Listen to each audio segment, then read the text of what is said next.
हमारे देश में ना दूसरे ऑप्शन बहुत ज्यादा है। जरूरत बस थोड़ी सी सोचने की है, थोड़ा बड़ा सोचने की है, ये सोचने की है। अच्छा, मैं एक चीज और कह रहा हूँ जी। भाई, एक आदमी को अगर 20-30 हजार रुपए की सरकारी नौकरी मिल भी गई एफर्ट्स करके, क्या कर लेगा बताओ? जिस प्रकार से महंगाई बढ़ रही है, बच्चों को अच्छे स्कूल में आपने एडमिशन करवाना है, घर में कोई माता पिता बीमार हो गया, अच्छे हॉस्पिटल में आपने इलाज करवाना है, कुछ हो ही नहीं सकता। वैसे हमें लगता है कि यार नौकरी मिल गई तो जैसे पता नहीं हम सरकार के जमाई बन जाएंगे, पता नहीं क्या हो जाएगा, ये नहीं पता सरकार खा जाती है उसको। हाँ, तो कुछ होता नहीं है। तो मैं, जैसे आप निकले जहां से, वहीं से मैं निकला हूँ। आपकी तो फिर भी जींद में पढ़ाई हुई है, ठीक ठाक स्कूल में हुई है। बिल्कुल, हम तो सरकारी स्कूल में पढ़े भाई, वो टाट पे बैठने वाले, आपसे इसीलिए लगाओ, आप भी शास्त्री हो। जी, धोती पहन के हमने पढ़ाई करी है। जी जी। तो भाई सारा का सारा खेल सोचने पे है जगदीप भाई। अगर आप थोड़ा सा सोचोगे बाहर निकलने के बारे में, तो रास्ते ऊपर वाला अपने आप देता है।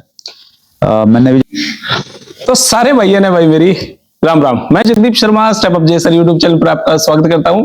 भाई आप जो स्क्रीन में देखने लग रहे हो, जो मेरे साथ बैठे हैं, नाम सुरेंद्र वत्स, बिजनेस, ये मानो कि ऐसा बिजनेस जो आपने 4-5 साल में ही करोड़पति तो छोटा है, खरबपति बना देगा।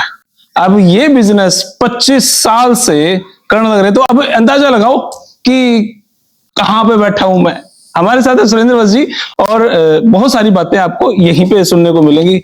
भाई साहब नमस्कार, प्रणाम, जय हिंद। जय हिंद भाई। कैसे हैं सर आप? भाई बहुत बढ़िया जगदीप भाई, साथ में बैठा तो आनंद आई आते हैं लोगों को देखने में। आ जाए यहाँ पास में बैठना हमारा सौभाग्य जी जो आपके पास बैठे हैं। नहीं तो यहाँ पे भाई मिलन खातर कहीं कहीं महीना पहले अपॉइंटमेंट लेनी पड़ा है। सौभाग्य हमारा। भाई साहब बिजनेस कैसा चल रहा है? बिजनेस भाई एक अंग्रेजी में बोलते हैं top of the world. Top of the world, हाँ। लेकिन आज जो आपका इंटरव्यू है बड़ा नेगेटिव कैस कहूं मैं, क्योंकि मेरे पास सवाल ऐसे हैं जहां से वो मार्केट यूं सोचा ना यार यूं नहीं करांगे बिजनेस, लेकिन आप पत्रकारों के पास करे पॉजिटिव ना, मैं प्रिपेयर हूं, मेंटली प्रिपेयर हूं। तो भाई बिजनेस का नाम है आरसीएम, राइट कंसेप्ट मार्केटिंग। लेकिन भाई साहब अगर इस बिजनेस की बात करें तो 2000 या 1999 में शुरुआत हुई थी इसकी। 2000 में, एग्जैक्टली 2000 में। और जींद में मेरे ख्याल से पहले व्यक्ति आप थे जिन्होंने ये बिजनेस शुरू किया। हाँ, मतलब बाय डिफॉल्ट में बन गया। पहले और किसी ने करा था, वो छोड़ के चले गए, तो मैं सीनियरिटी बन गई मेरी। ओके, अरे भाई तीसरे चौथे में हम भी थे। लेकिन बाय डिफॉल्ट हम भी हट गए। अगर जगदीप भाई कर लेता तो फिर तो 25वां फ्लोर हमारा भी होता। स्टेप अप जय सर कौन चलाता बताओ? लोगों को इन्फॉर्मेशन कौन देता? और एक जो इम्पोर्टेंट पार्ट है चौथे स्तंभ का, लोकतंत्र का, उसको मजबूत कर रहे हो आप। प्रकृति है ना, बैलेंस करके रखती है। हाँ, मतलब हर आदमी को हर काम करे वो जरूरी नहीं। हाँ, वो किसी ना किसी फील्ड में। जंगल में है ना, शेर की भी जरूरत है, टाइगर भी चाहिए, हिरण भी चाहिए, सारी चीजें चाहिए। तो वैसे ही समाज में भी हर तरह के काम करने वाले लोग जरूरी हैं। चींटी से लेकर हाथी तक सब वैरायटी की जरूरत है बस। ओके, तो लेकिन अब मेरा पहला ही कड़वा सवाल, हाँ जी, आरसीएम का नाम लेवा या एमएलएम का नाम लेवाना, तो भाई साहब यूं लगा है कि ये तो अपने रिश्तेदारों ने भी नुकसान पहुंचाओगे, रिश्तेदारी खराब कर देंगे, बिजनेस कहीं नहीं चलना, 1000 रुपए के चेक के लिए 50 रिश्तेदारों ने खा जावे हैं, इस टाइप की बहुत सारी बातें सामने आवे हैं। आपका क्या मानना है? और ये क्यों चलाई, ये मिथ क्यों तैयार हुए? नहीं देखो, कोई भी चीज तैयार होती है ना तो उसके पीछे कुछ ना कुछ तो सच्चाई होती है। हमारी गली में 5 मकान थे, एक हमारा ही मकान छोड़ के 4 के 4 मकान आगे बढ़ गए। नहीं, ये चीज अगर मैं इसका सीरियस जवाब दूं जी, तो सीरियस जवाब ये है भाई कि जो कहते हैं ना कि अगर धुआं है तो आग तो होगी वहां पे पक्का। तो अगर हम लोग एमएलएम का, वैसे भी जो राइट वर्ड है ना टेक्निकली और legally, that is direct selling. Because direct selling rule हमारे देश में आ गया 28 दिसंबर 2021 को। तो इसको हम डायरेक्ट सेलिंग बोलते हैं अभी। और डायरेक्ट सेलिंग में जो पहली कंपनी आई, पहले मल्टी लेवल मार्केटिंग ही बोलते थे, वही ज्यादा प्रचलित वर्ड था। तो मल्टी लेवल मार्केटिंग में बहुत सारी कंपनियां फ्रॉड आई। और मल्टी लेवल मार्केटिंग की अगर हम हिस्ट्री देखें थोड़ी सी, थोड़ा सा समय देना पड़ेगा आपको मेरे को थोड़ा एक्सप्लेन करने के लिए, क्योंकि सवाल कड़वा है। थोड़ी इस पर लगा देता हूँ मैं, लिपापोती चॉकलेट वॉकलेट लगा देता हूँ, फ्लेवर, ताकि लोगों को अच्छा लगे, टेस्ट अच्छा है। हाँ बिल्कुल। तो डायरेक्ट सेलिंग की जो शुरुआत है भाई, वैसे तो सही शुरुआत 1945 में मानी जाती है। उससे पहले भी थोड़ी बहुत एक्टिविटी थी, लेकिन 1945 में अमेरिका में न्यूट्रीलाइट करके कंपनी शुरू हुई थी। और उसके बाद में 1959 में 1959 में एम्बे नाम की कंपनी अमेरिका में शुरू हुई। जहाँ से डायरेक्ट सेलिंग की एक अच्छी शुरुआत हम मान सकते हैं। और उसके बाद में 1959 से 1970 तक 11 साल में वहां पे अमेरिका में डायरेक्ट सेलिंग यानी मल्टी लेवल मार्केटिंग के नाम पे बहुत सारी पोंजी स्कीम्स आ गई। पोंजी स्कीम मतलब जो लोगों से पैसा लेती थी और लोगों को बोलती थी कि भाई तुम 4 जोड़ो 5 जोड़ो और तुम्हें इतना पैसा मिलेगा। तो उस प्रकार की बहुत सारी स्कीमें आ गई। और उसके बाद में FTC federal trade commission America की जो एक बड़ी संस्था है गवर्नमेंट की, उसने जांच की और जांच करने के बाद में 1976 में एक बड़ा ऐतिहासिक फैसला आया। और उस फैसले के अनुसार जो मल्टी लेवल मार्केटिंग का कॉन्सेप्ट है ये लीगल है, बशर्ते कि कुछ शर्तें इस पे लागू कर दी उन्होंने। जैसे एक मोटी शर्त ये लागू करी कि भाई मल्टी लेवल मार्केटिंग में आप किसी को जोड़ने के नाम पे पैसे नहीं ले सकते। आपको पैसा तभी मिलेगा जब आप उसको कोई प्रोडक्ट दे रहे हो, सामान दे रहे हो, ठीक है, सामान के उतने रुपए का सामान दे रहे हो और वो सामान खरीद रहा है, उससे आपको कोई कमीशन आए। तो इस प्रकार का जो मॉडल है दैट इज लीगल। और अगर आप किसी को वैसे ही बगैर को सामान दिए वैसे जोड़ रहे 2,000 रुपए दे दे और तेरे को पैसे मिलेंगे तो आगे 4 जोड़ देगा तो इतने मिलेंगे, तो इस प्रकार के कामों को वहां इलीगल माना गया। ठीक है, 1976 का डिसीजन था। ठीक है। और उसके बाद में ये जो मल्टी लेवल मार्केटिंग का सिस्टम था ये ग्लोबली फैल गया, यूरोप में गया, हमारे देश में 1990 के बाद में डायरेक्ट सेलिंग की शुरुआत मानी जाती है 94-95 के आसपास में। तो हमारे यहाँ पे 2010 के बाद में पहले तो ये डायरेक्ट सेलिंग का कॉन्सेप्ट आया, विदेशी कंपनी आई हमारे यहाँ पे। जब लोगों ने ये कॉन्सेप्ट समझा, बेसिक कॉन्सेप्ट क्या है? बेसिक कॉन्सेप्ट ये है कि मैं ये कुर्ता खरीदता हूँ तो मैं बाजार से लेके आता हूँ। ठीक है। बाजार में किस प्रक्रिया से आता है? मैं अगर रिटेलर से ले रहा हूँ तो रिटेलर इसको होलसेल मार्केट से लेके आया दिल्ली विल्ली से, होलसेल मार्केट वाला किसी C&F से लेके आया है, C&F मैन्युफैक्चर से लेके आया है जहां से ये बना था, 8-10 जगह से 5-7 जगह से उसको मिडलमैन बोलते हैं। तो उसके थ्रू हमारे पास आता है और इस पे एक बहुत बड़ा जो खर्चा होता है विज्ञापन का खर्चा होता है। तो डायरेक्ट सेलिंग का कॉन्सेप्ट ये है कि न तो कोई मिडलमैन हो न कोई एडवर्टाइजमेंट हो, कंपनी से सामान सीधा ग्राहक तक पहुंचे।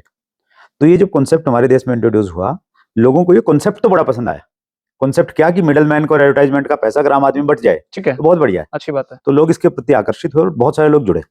लेकिन चूंकि जो विदेशी कंपनियां हमारे यहाँ पे आई थी उनके प्रोडक्ट बहुत महंगे थे, तो लोगों ने जो प्रोडक्ट के रेट देखे, इस्तेमाल किए, तो उनको लगा कि भाई इतनी तो हमारी पॉकेट अलाउ नहीं करती। तो धीरे धीरे लोग इससे पीछे हटे और कुछ ज्यादा तेज लोगों ने क्या किया, प्रोडक्ट बीच से उड़ा ही दिया। बोले यार हमारे साथ जुड़ो, प्रोडक्ट लेने की जरूरत नहीं, पैसे दे दो, आगे बंदे जोड़ो और उसके बाद में तुम्हें पैसा मिलेगा।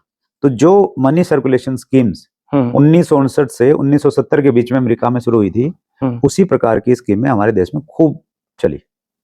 और फिर उसके बाद में बहुत सारी कंपनियां हमारे देश में बंद हुई, बड़ी बड़ी कंपनियों को बंद होना पड़ा। एक बड़ा मुश्किल का दौर था 2010 से 2012 के बीच में। और उसी समय मैं डायरेक्ट सेलिंग उद्योग से बड़ी नजदीक से जुड़ा।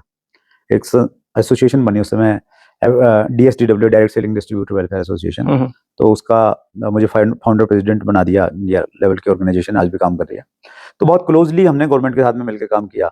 सरकार से हमने डिमांड की कि भाई जो डायरेक्ट सेलिंग का एक ऐसा मॉडल होता है और इसमें हमारे देश में कोई नियम कानून नहीं है, तो इसके ऊपर में कोई आप गाइडलाइन दो, कोई दिशा निर्देश बनाओ। तो हमने बहुत सारी मिनिस्ट्रियों में RTI लगाई, 4-5 मिनिस्ट्रियों में, और फिर उन RTI में कोई साफ जवाब नहीं था। फिर वो सारी RTI हमने इकट्ठी करके प्राइम मिनिस्टर ऑफिस में लगाई और फिर फाइनली 2016 में डायरेक्ट सेलिंग के ऊपर में हमें गाइडलाइन मिली 9 सितंबर 2016 को। 2016 में तो बड़ी नजदीक से मैंने उस प्रक्रिया को देखा। ठीक है। ये दौर तभी का था जब कह रहे थे कि RCM बंद होगी, RCM के ऊपर कुछ एलिगेशन लगाए गए। RCM हमारी 7-8 महीने RCM बंद हुई, डिस्टर्ब हुई। जिससे एम्बे जो बहुत पुरानी कंपनी है उसके जो CEO थे बिल पिकनी, वो अरेस्ट हो गए केरला में, काफी दिन तक वो अंदर रहे। और भी बहुत सारी कंपनियां जो बड़ी बड़ी कंपनियां थी, मतलब पूरी इंडस्ट्री के ऊपर एक क्वेश्चन मार्क लग गया था कि भाई ये तो चलेगा ही नहीं देश में। तो वैसी स्थिति में हम लोग थे। लेकिन आपके मूल प्रश्न पे आता हूं मैं, जो मनी सर्कुलेशन वाली चीजें आई, तो बहुत सारी ऐसी चीजें आई कि भाई पैसे नहीं देना, एक तो ये वाला कॉन्सेप्ट था।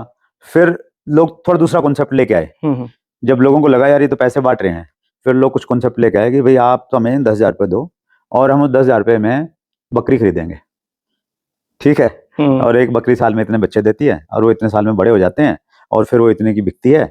और एक ऐसा कॉन्सेप्ट लोगों को दिया गया, तो लोगों को लगा ये तो सही बड़ी लॉजिकल बात है, कुछ लोग उसमें जुड़ गए। फिर कोई सोना लेके आया, बोले यार पैसा दोगे हम सोना खरीदेंगे, उसका गोल्ड सुक करके जयपुर से बहुत बड़ा फ्रॉड हुआ था इस चीज को लेकर। फिर धीरे धीरे एक स्पीक एशिया करके बहुत बड़ा फ्रॉड हुआ था, उसमें वो क्या कहते थे कि भाई आपने ना सर्वे करना है, बस हम आपको एक फॉर्म देंगे, बस वो आपने सर्वे करना, कौन सी चीज आप पसंद करते हो नहीं करते हो, और आपको पर सर्वे आपको पैसा मिलेगा। तो ये सारी की सारी मनी सर्कुलेशन की स्कीमें थी, जो हमारे यहाँ पे एक एक्ट है मनी सर्कुलेशन बैनिंग एक्ट 1978, उसके तहत ही बैन थे हमारे देश में, लेकिन फिर भी खूब चलती रहती थी। तो बहुत सारे लोगों के अनुभव उस प्रकार की चीजों से कहीं ना जुड़े हुए हैं, तो उनको यही लगता है कि यार वो कहते हैं ना कि वो दूध का जड़ा हुआ छाछ भी फूक मार के पीवा है, तो वो वाली चीजें कहीं ना कहीं लोगों को ये लगता है कि यार वो भी मेंबर बनाते थे, ये भी मेंबर बनाते हैं, उसी प्रकार का काम है। तो लेकिन अब वो आपकी आरसीएम की किट दिखाई नहीं देती, जो आपके जो दुकान थी आरसीएम का प्रोडक्ट जहां से लेने जाते थे, अब वो लोकल शहरों में दिखाई नहीं देते, तो अब काम किस तरीके का चल रहा है? भाई अब क्या बिजनेस है आरसीएम के अंदर? देखो, आरसीएम का मैं अगर आपको टोटल टर्नओवर की बात बताऊं, मैं पिछला जो फाइनेंशियल ईयर था उसमें हमने 2000 करोड़ से ज्यादा का टर्नओवर किया। 2000 करोड़ मतलब जब आपको किट दिखती थी ना, उस समय मुश्किल से 400-500 करोड़ का होता होगा। अब हमने किया कितना? 2000 करोड़, मतलब 4-5 गुना हमने ज्यादा किया है। और पूरे देश में हमारे 200 से ज्यादा तो हैं हमारे बड़े बड़े वेयर हाउसेस, जिनको हम डिपो बोलते हैं। ठीक है। डिपो मतलब जहां पे एक टाइम पे आपको 1.5-2 करोड़ का सामान अवेलेबल है, जहां से हमारे छोटे छोटे सेंटरों पे सामान जाता है, वो कंपनी के अपने हैं सारे के सारे। और 10,000 से ज्यादा हमारे पास में है भाई सेंटर, जिनको हम आजकल हमने नाम दिया उसको WWQ, वंडर वर्ल्ड क्विक। वो 10,000 से ज्यादा हैं, जहां पे 5 लाख से ज्यादा का सामान एक टाइम पे रहता है। और 1 लाख से ज्यादा हमारे पास में है डिस्प्ले वॉल। देखो सब कोने में दिख रही ना, तो इसमें हमारे सारे प्रोडक्ट रखे हैं, जिसको हम बोलते हैं डिस्प्ले वॉल। कि हमारे 1 लाख से हेड ज्यादा ऑफिस से लेके 10,000 आपने बताया हमारे पूरे इंडिया में वो हैं, फिर आपने बताया 50,000 वो हैं, 10,000 वो हैं, 1 लाख वो हैं। आपने भी तो वही काम किया जो आपने अदर कंपनियों का बिचौलिया सिस्टम हटा के अपना खुद का बिचौलिया सिस्टम किया। इसके अलावा दूसरा सवाल सेम यही कि कंपनी को फ्री के एजेंट मिले, आप भाई हाँ हमसे पैसा लेंगे नहीं, हमको देंगे, ये खुद हमारी माउथ टू माउथ प्रमोशन करेंगे, हमें और कहीं पैसा लगाने की जरूरत नहीं, वो पैसा तो हम खुद बचा ही रहे हैं, ये भी हमारे लिए फ्री के एजेंट की तरीके से काम कर रहे हैं। क्या कहना है? जो आपका पहला प्रश्न है कि भाई आपने भी बीच में ये सिस्टम बना दिया, डिपो बना दिया, ये बना दिया, ये एक्चुअली ना ये मिडलमैन नहीं है, ये कंपनी का अपना ही सिस्टम है। जो डिपो है वो कंपनी के अपने खुद के ही है, कंपनी द्वारा ही गवर्न है। वो एक फैसिलिटी है कि भाई अगर सामान लेना है तो हेड ऑफिस से तो सामान आएगा नहीं, तो लोकल उस पर चाहिए, तो कंपनी के अपने ही है। तो कंपनी भी तो उनका रेंट कहीं दे रही होगी? मैक्सिमम प्रॉपर्टी कंपनी की अपनी खुद की है।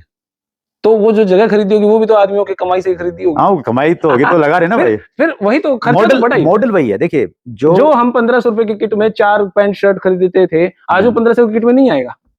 नहीं, वो तो आज वो 4,000-5,000 की किट में भाई महंगाई कितनी बढ़ गई? नहीं बढ़ी सर, 7-8% की दर से बढ़ रही है, तो आप 20 साल में देख लो कहां तक पहुंच गई। तो जीडीपी भी तो बढ़ी है ना, उतनी रेट में आज मिलेगी आपको। ठीक है, मान लेते हैं आपकी बात, लेकिन माउथ टू माउथ कंपनी को फ्री के एजेंट मिले। तो मैं दोनों चीजों का जवाब देता हूँ। आप जो कह रहे हैं ना 3-4 बीच में कड़ियां हैं, ये कड़ियां नहीं है, कंपनी का ही डिपो है। और डिपो के बाद में बस एक कड़ी है जहां से सामान मिलता है, उसी को हम WWQ कहते हैं, उसी को हम डिस्प्ले वॉल कहते हैं, और उसी को हम वंडर वर्ल्ड कहते हैं। वो तीनों एक ही चीज से 3 चीजें अलग अलग निकली हुई हैं, लेकिन है एक ही वो। छोटी दुकान, बड़ी दुकान, मिडिल स्टॉल की दुकान पे। ठीक है। और अब तो आपका दूसरा प्रश्न था कि भी कंपनी को फ्री वाले एजेंट मिल गए जी। तो हम जितने भी लोग हैं, हम जुड़े हुए रहते हैं, तो हम अपने आप को अमिताभ बच्चन से कम नहीं मानते। हम मानते हैं अपने आप को ब्रांड एम्बेसडर। तो जो एडवर्टाइजमेंट में जो लोग होते हैं जी, वो किसी प्रोडक्ट की एडवर्टाइजमेंट करते हैं जी, जबकि हकीकत ये है कि वो उस प्रोडक्ट को कहीं इस्तेमाल करते नहीं है। तो हम घर में इस्तेमाल करते हैं, खुद यूज करते हैं, और फिर पब्लिक को उसके बारे में बताते हैं। तो हम एजेंट नहीं भाई, हम तो ब्रांड एम्बेसडर हैं अपने प्रोडक्ट के। ये मजबूरी हमें फायदा में होता है, कंपनी को भी होता है। ये मजबूरी भी तो कह सकते हैं, ये मार्केटिंग का नया तरीका भाई। अगर जो शर्ट पहनने से मैं 2 रुपए कमा रहा हूं, तो आप भी कमा सकते हैं, ये मार्केटिंग है आपकी। इसको कुछ भी कह लो भाई।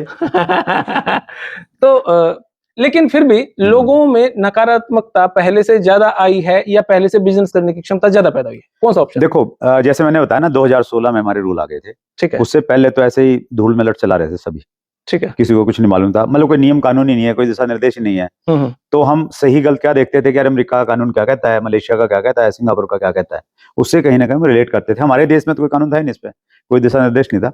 तो 2016 में सरकार ने एक पॉजिटिव पहल की, और उसके बाद में इंडस्ट्री में पॉजिटिविटी फैली। और चूंकि वो गाइडलाइन थी, गाइडलाइन मतलब एक दिशा निर्देश दे दिया सरकार ने भी ऐसे ऐसे करना है, तो कोई वैसा नहीं करता है तो उसके लिए कोई प्रोविजन नहीं थे कि भाई उसको कितने साल की सजा होगी या उसके क्या होंगे, तो वो कोई बहुत स्ट्रिक्टनेस नहीं थी उसमें। लेकिन अब हमारा जो नया कंज्यूमर प्रोटेक्शन एक्ट आया 2019 में, उस एक्ट में डायरेक्ट सेलिंग को शामिल किया गया, और 2021 में 28 दिसंबर 2021 में हमारे डायरेक्ट सेलिंग के रूल आ गए। तो अब हम बिल्कुल कानून के तहत हैं, लीगली हिंदुस्तान में डायरेक्ट सेलिंग कंपनियां काम कर रही हैं जो डायरेक्ट सेलिंग रूल्स को फॉलो करती हैं। और आपकी जानकारी के लिए बताऊं, विश्वविद्यालयों में अभी डायरेक्ट सेलिंग के ऊपर में पढ़ाई हो रही है। हिमाचल प्रदेश में एक बहुत रेप्यूटेड यूनिवर्सिटी है, सूल यूनिवर्सिटी, सोलन में, वो बच्चों को डायरेक्ट सेलिंग की बीबीए और एमबीए करवाती है। और इसके अलावा मैं अगर बातचीत करूं, बैंकों ने इसको रिकॉग्नाइज करना स्टार्ट कर दिया है। बहुत सारी एक्टिविटीज हो रही हैं अभी, बच्चे पीएचडी कर रहे हैं बहुत सारे डायरेक्ट सेलिंग पे। क्या आपके इस बिजनेस पे कोई देश पर या खुद के काम पर कोई प्रभाव पड़ा? जो ट्रम्प साहब ने अभी ये टैरिफ खेला है कुछ, इससे आपके काम पे कोई प्रभाव पड़ा, घटा बढ़ा? देखो, हम तो मेक इन इंडिया में बहुत बिलीव करते हैं और हमारा पूरा कॉन्सेप्ट ही मोदी साहब पे बिलीव मेक इन इंडिया है। हाँ, मोदी साहब कह लो उसको, कुछ भी नाम दे लो आप। तो हम उस पर बहुत बिलीव करते हैं, तो उससे प्रैक्टिकली हमारे ऊपर कोई ज्यादा फर्क पड़ा नहीं। ना तो हम बाहर कोई सामान भेज रहे हैं, ना को हम लेके आ रहे हैं, फॉरेन में कोई इन्वेस्ट नहीं है, ना कोई इन्वेस्टमेंट ज्यादातर नहीं है, और स्पेशली हमारी कंपनी में था ही नहीं। तो इस बात का हमारे कोई फर्क नहीं पड़ा। क्या मोदी साहब की तरफ से कोई आपको ऐसी फायदा मिला कि भी मोदी साहब ने आपको भी थोड़ा सा रिकमेंड किया हो, ठीक है आप अच्छा काम कर रहे हैं, आपकी कंपनी या आपको, कि इसमें आप और बढ़िए, हम आपको जहां से फाइनेंशियली सपोर्ट होगी हम करेंगे? क्या सरकार की तरफ से ऐसा कोई प्रस्ताव आता है? भाई, मैं 2012 से, जब वो डायरेक्ट सेलिंग का टफ टाइम था, उसके बाद मैं डायरेक्ट सेलिंग उद्योग से जुड़ गया और एज ए रिप्रेजेंटेटिव हम गवर्नमेंट में मिलते थे।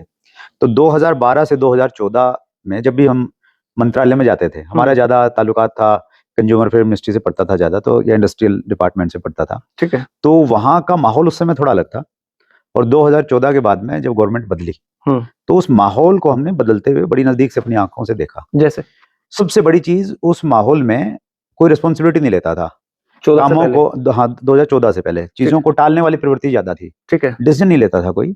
उसके बाद में जो चीजें बदली, तो उसमें ऊपर, मुझे ऐसा लगता है ऊपर से चीजें नीचे तक आती हैं, तो ऊपर लीडरशिप की वजह से अधिकारियों में भी थोड़ी तेजी आई और डिसीजन पावर थोड़ी स्ट्रांग हुई।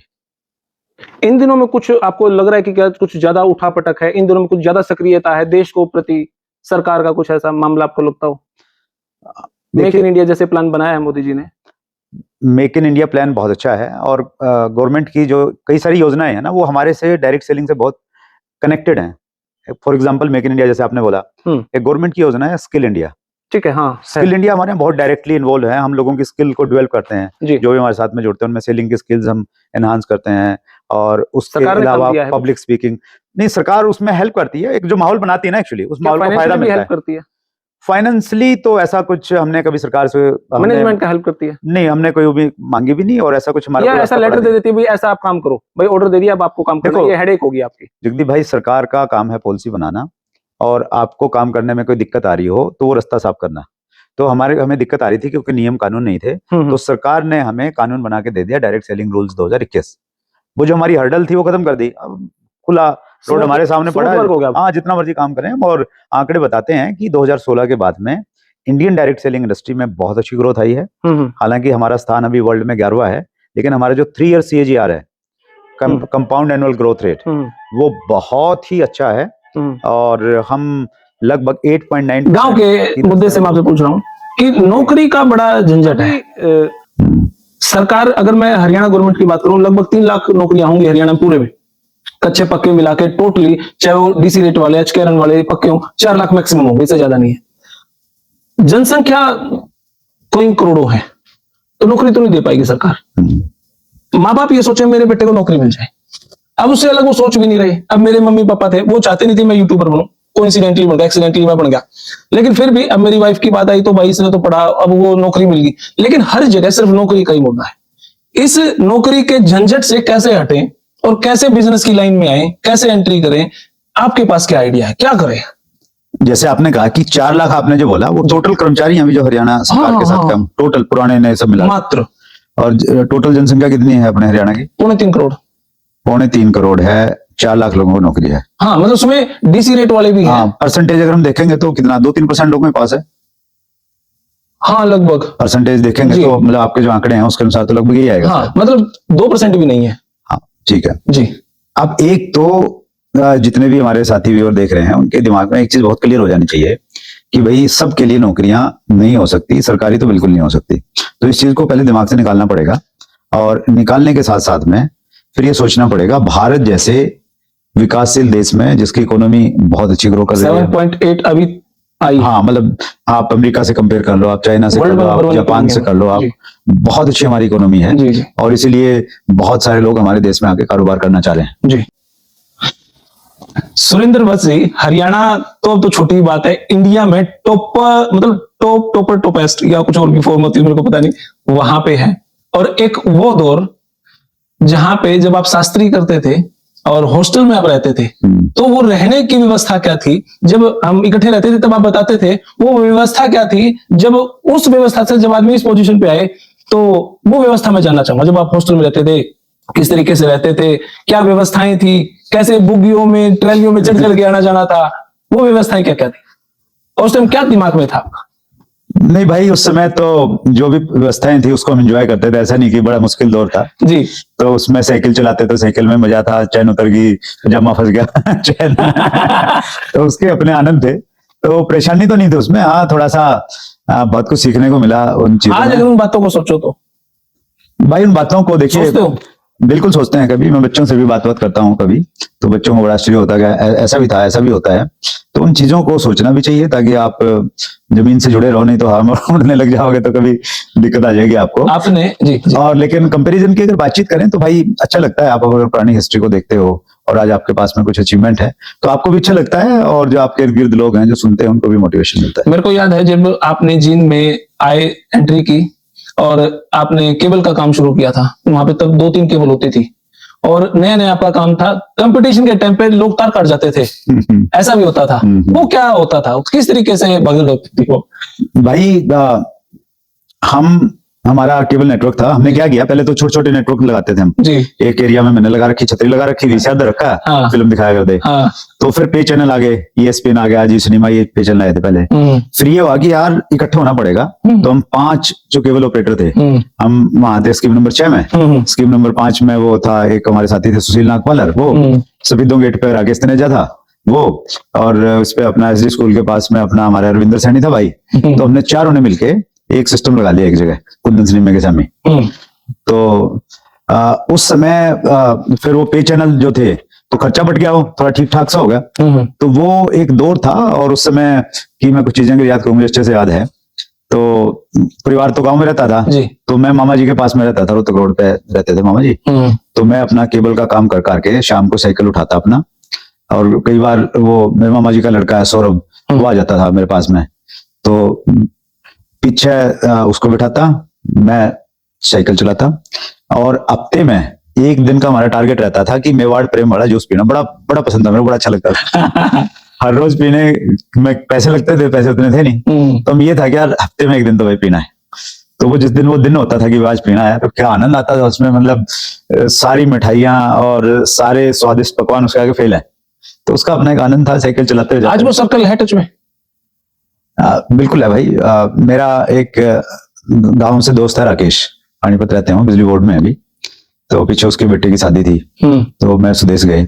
शादी के बाद में मैंने उसको बोला, मैंने कहा भाई बहुनर, उसने भाई ने दोनों ने लेके आना, वो आए रुके यहाँ पे। तो मेरा प्रयास रहता है कि भाई जो पुराने साथी हैं उनके हाथ में टच में रहा जाए और जमीन से जुड़ा रहा जाए किसी न किसी रूप में। हालांकि अपनी कुछ जब आप है ना बाहर निकल के आते हैं तो फिर आप एक दूसरे माहौल में रहते हैं, तो उस माहौल का कहीं ना कहीं असर आपके ऊपर में रहता है। लेकिन मेरा प्रयास रहता है कि उस असर से थोड़ा सा बाहर निकल के गांव से और जड़ों से थोड़ा सा जुड़ाव रखा जाए। तो अब आगे 5 साल का, क्योंकि ऐसा कहते हैं बड़े आदमी जो है ना वो 10 साल पहले सोच लेते हैं अगले 10 साल में क्या करना है। आपने आगे और क्या करना है, क्या नया आने वाला है, कुछ ऐसा रोड मैप तैयार करी हो? पूछना चाह रहा हूँ क्या है। नहीं, मेरा एक दूसरा कॉन्सेप्ट है जगदीप भाई। मैं बहुत सारी किताबें पढ़ता रहता हूँ। किताब मेरा पैशन है, किताब पढ़ना। पीछे भी देख लोगे आपको सारी किताबें रखी हुई अलग अलग विषयों पर, और सिर्फ पढ़ते नहीं, आपको याद हो जाती है, बड़ी बात है। किताब कोई भी पढ़ो, और याद करने से भी ज्यादा इंपॉर्टेंट है, जब तक आप उसको व्यवहार में नहीं लेके आते ना तब तक वो आपके लिए व्यर्थ है। एक कोटेशन है, knowing plus not doing is equal to not knowing. यानी आपने किसी चीज को जान लिया और आप उसे करते नहीं हो, तो इसका मतलब आपने उसको जाना ही नहीं। तो वो जब तक आपके व्यवहार में नहीं आएगी ना, मतलब याद है बहुत सारी चीजें, आप व्यवहार में ही नहीं कर रहे फिर भी उसका कोई फायदा है नहीं। तो अल्टीमेट चीज तो है उसको व्यवहार में लेके आना। तो मैं ये कहना चाह रहा हूँ, जो मैंने किताबों से पढ़ा लिखा हो, जो अपने जीवन का एक्सपीरियंस है, मेरा अपना ही मानना है, बड़ा फर्म बिलीव है मेरा उस चीज में। कोई भी एक लाइन बंदा चुन ले कि जिंदगी के किसी भी पड़ाव पे, उम्र 20 साल है या उम्र 60 साल है, और एक अक्षेत्र चुन के सिर्फ 5 साल, कितने 5 साल पूरी पागलों की तरह लगा दे, एकदम जुनून, किसी भी सारी कोई फील्ड हो जाए, वो यूट्यूबर बन जाए, वो डायरेक्ट सेलिंग में आ जाए, वो एक्टिंग में चला जाए, और दिन रात ना देखे, वो राजनीति में चला जाए, राजनीति का कीड़ा रहता है ना आपके पास, तो बहुत आते हैं लोग, वो राजनीति में आ जाए, वो कोई एक पार्टी पकड़ ले, थोड़ा सा चुनाव थोड़ा ठीक ढंग से करे उस समय, और फिर पागल हो जाए बस उसके पीछे, हर बार सब कुछ छोड़ दे। 5 साल में वो ऐसी जगह बना लेगा कि फिर उसको बहुत ज्यादा मेहनत करने की जरूरत नहीं पड़ेगी। सिर्फ 5 साल? सिर्फ 5 साल। और जब मैं आरसी में आया उस समय मेरी एक ऑडियो बड़ी फेमस हुई थी, 45 साल या 5 साल, 45 साल या 5 साल, वो यूट्यूब पे आज भी बिल्कुल।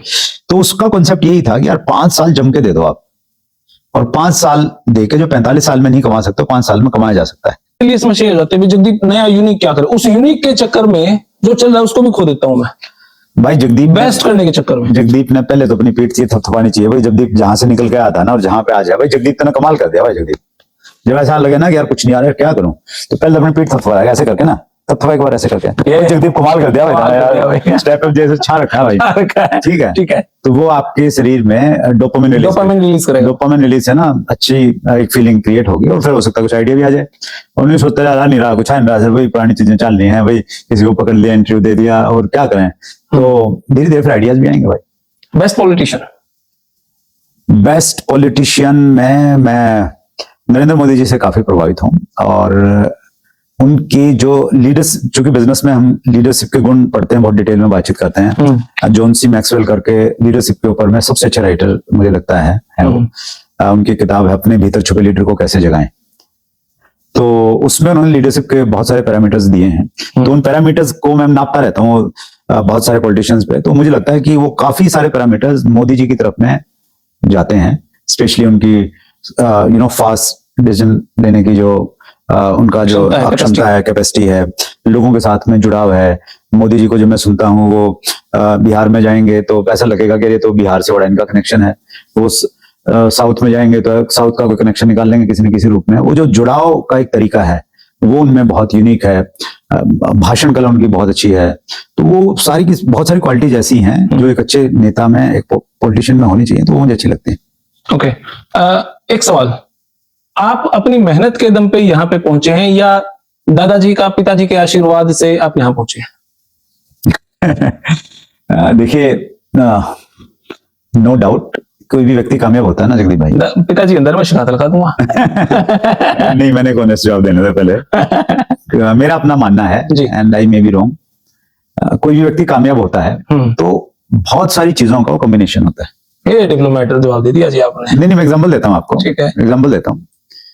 सब्जी बनती है ना घर में, तो उसमें एक चीज नहीं होती, बहुत सारी चीजों का समावेश है, तब जाके वो बहुत टेस्टी बनती है। तो वैसे ही सफलता में आप कोई एक चीज नहीं बोल सकते कि भाई दादाजी की बड़ी सेवा की थी या पिताजी ने आशीर्वाद दे दिया उसकी वजह से सक्सेस मिल गई, या बहुत मेहनत की तो उसकी वजह से मिल गई। तो मुझे लग रहा है कि वो बहुत सारी चीजों का, परिस्थितियां भी उसमें हैं, आपको आशीर्वाद, ब्लेसिंग्स भी हैं, लोगों की दुआएं बद्दुआएं जो हम कहते हैं ना कि उनका असर रहता है। फिर आपने जो किताबें पढ़ी वो है, जो अपॉर्चुनिटी आपके पास में आई, वो अपॉर्चुनिटी जगदीप के पास में भी आई थी आरसीएम के रूप में, मेरे पास में भी आई थी, तो वो अपॉर्चुनिटी को आप किस रूप में देखते हैं। तो बहुत सारी चीजों का समावेश है।